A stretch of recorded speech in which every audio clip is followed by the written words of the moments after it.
नमस्कार। आज के इस एपिसोड में राजस्थान में जो प्रथम चरण है उसकी जो 12 लोकसभा सीटें हैं उसका थोड़ा सा विश्लेषण करेंगे कि कहाँ से कौन कौन आमने सामने है, कहाँ स्थितियाँ परिस्थितियाँ किस तरह से चल रही है, कितने स्थानीय विधायक चुनाव लड़ रहे हैं, कितने अभी हाल फिलहाल के सांसद चुनाव लड़ रहे हैं। इस एपिसोड में उन 12 सीटों पर चर्चा करेंगे क्योंकि लोकसभा चुनाव के 2 चरण, जिसमें एक पहले चरण के चुनाव 19 अप्रैल को है, दूसरे चरण के चुनाव 26 अप्रैल को होने हैं। तो 19 अप्रैल को राजस्थान में 12 सीटों पर वोटिंग होगी और उन 12 लोकसभा क्षेत्र में जयपुर की दोनों सीटें शामिल है, जिसमें कि शहर और ग्रामीण दोनों ही सीटों पर होंगे। झुंझुनू, सीकर, चूरू, गंगानगर, बीकानेर, उसके बाद फिर अलवर, भरतपुर, करौली, धौलपुर और दौसा और नागौर। कुल मिलाकर अच्छा खासा अंचल शेखावाटी का इसमें शामिल होता है और फिर धीरे धीरे कुछ सीमाएं मारवाड़ की तरफ नागौर के माध्यम से पहुंचती है। तो इन 12 सीटों पर मुकाबला है और इन 12 सीटों के मुकाबले में अधिकांश जगह भाजपा बनाम कांग्रेस की, राजस्थान में हम देखते हैं कि तीसरे मोर्चे के लिए इतनी गुंजाइश होती नहीं है। हालांकि 2 सीटें ऐसी है जिनमें कांग्रेस के समर्थन से एक जगह आरएलपी के हनुमान बेनीवाल चुनाव लड़ रहे हैं, दूसरी तरफ लेफ्ट के अमरा राम भी चुनाव लड़ते दिखाई देंगे। तो शुरुआत करते हैं जयपुर शहर से।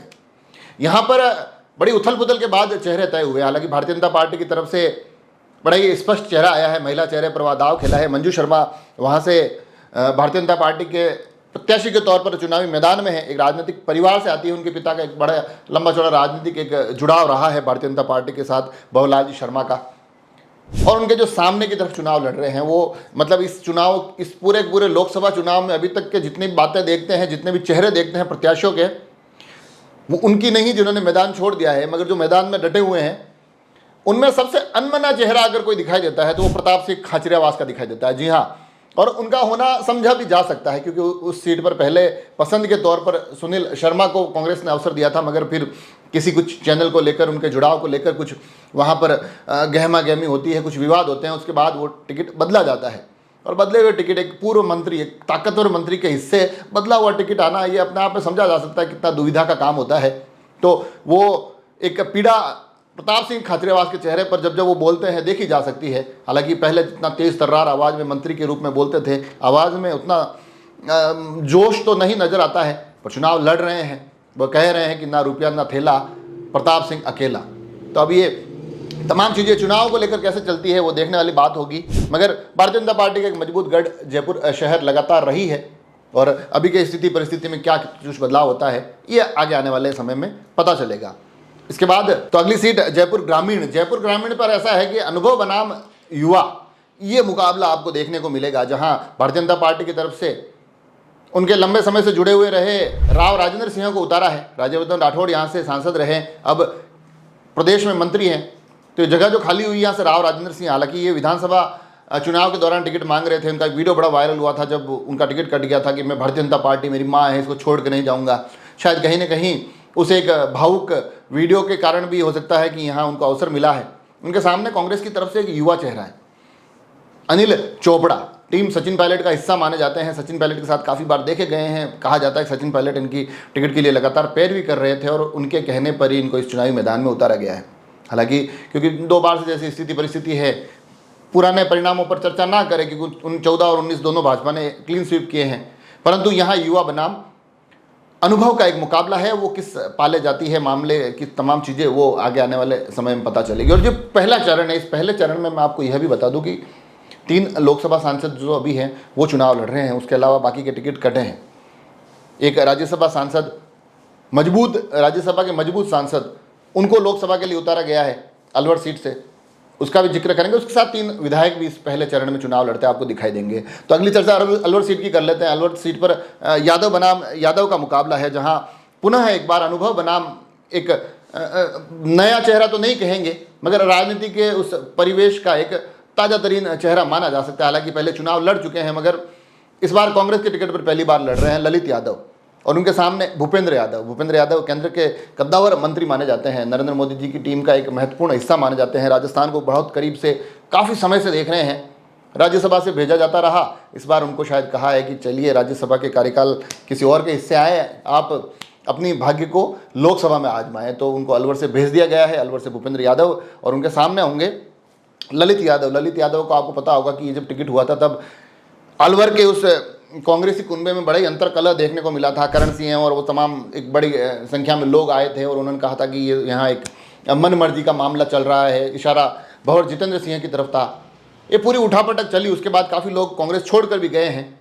मगर मुकाबला किस प्रकार होता है ये तो परिणाम आने पर ही पता चलेगा। मगर यहाँ दो चेहरे, एक केंद्र का कद्दावर चेहरा और एक अलवर की राजनीति का युवा चेहरा मान सकते हैं, वो दोनों आमने सामने आपको दिखाई देंगे।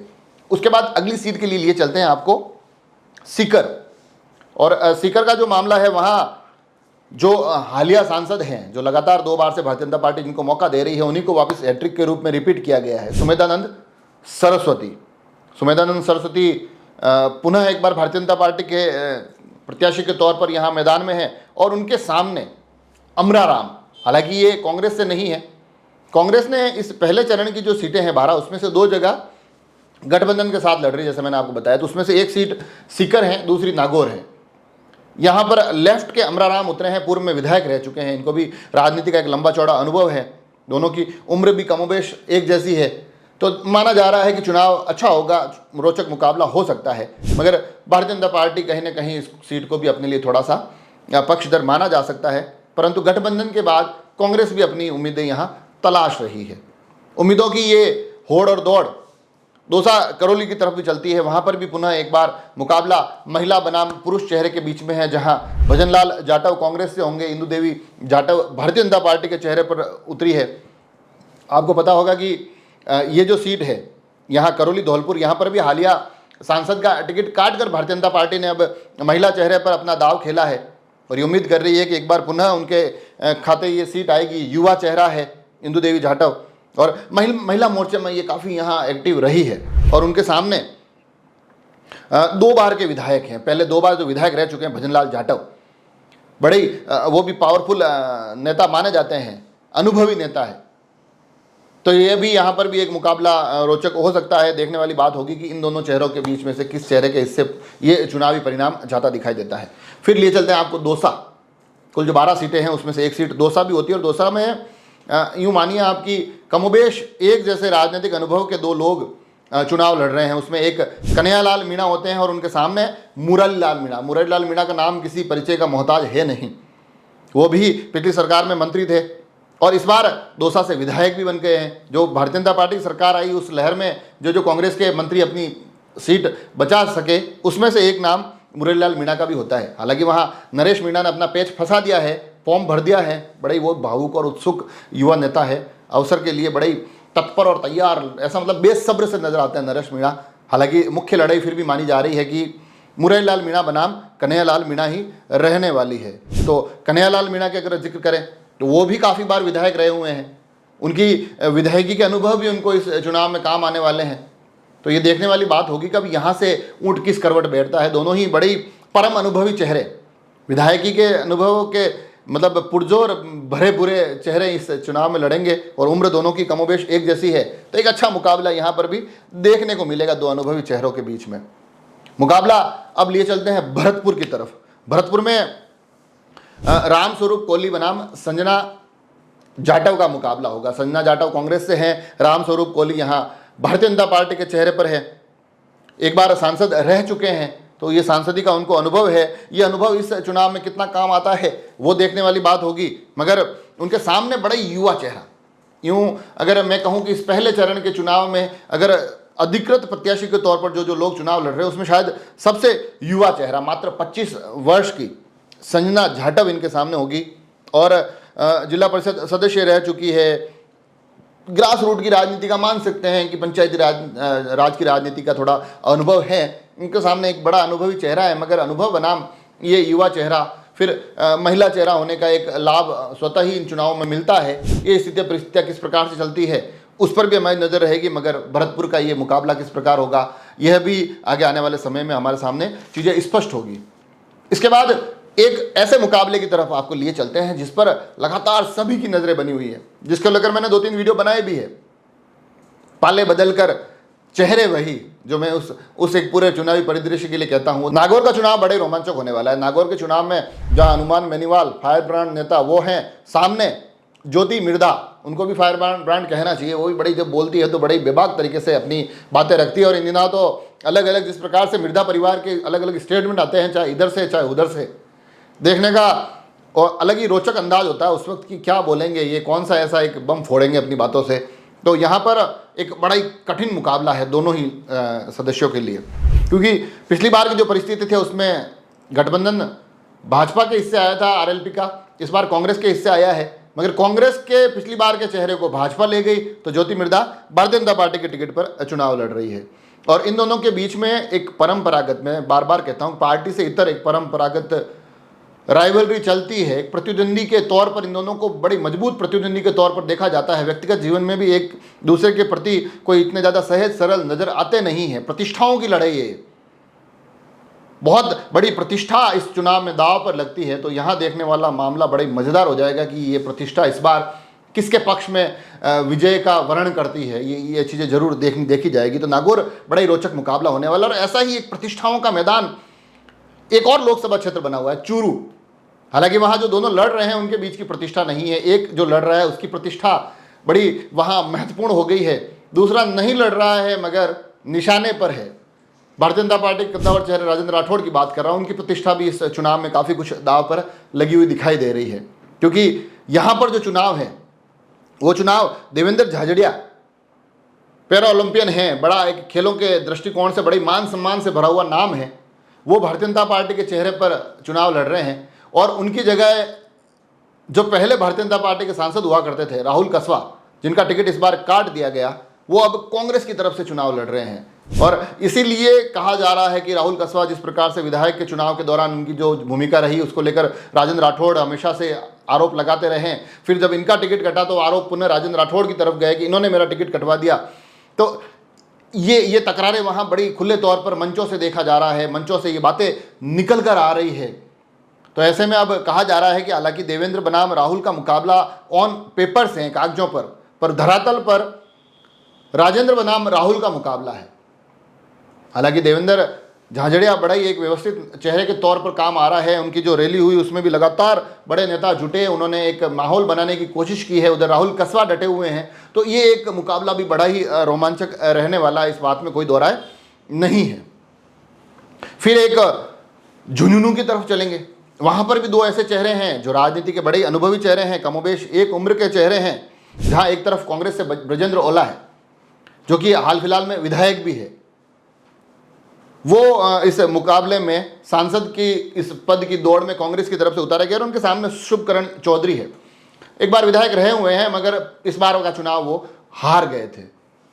दोनों के बीच में बड़ी और कड़ी प्रतिद्वंदिता होनी तय है, एक बड़ा रोचक मुकाबला होना तय है। दोनों ही पार्टियों ने अपने बड़े चेहरों पर दाव खेला है। अब ये बड़े चेहरों में से किसके हिस्से बड़ा कारनामा दिखाई देता है ये देखने वाली बात होगी। मगर यकीनन झुंझुनू का मुकाबला भी सभी की नज़रों में पूरी तरह से रहने वाला है।